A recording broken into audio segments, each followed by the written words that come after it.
Hello, everyone! Today, we begin a fascinating chapter called Quadrilaterals. What makes one quadrilateral different from another? At first glance, many of them appear similar.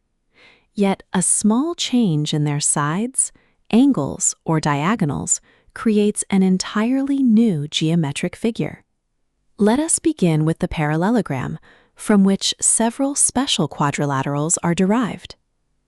Its opposite sides are parallel and equal.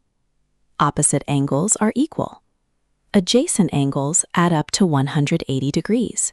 And most importantly, its diagonals bisect each other, revealing the symmetry hidden within the figure.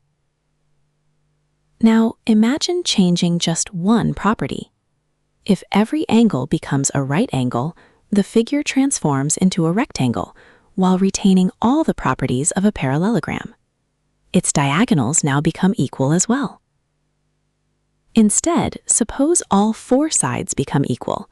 The result is a rhombus, whose diagonals not only bisect each other, but also meet at right angles and bisect the interior angles. Now combine both ideas, equal sides and four right angles, and we obtain the square, the most symmetric member of this family, inheriting the properties of both the rectangle and the rhombus.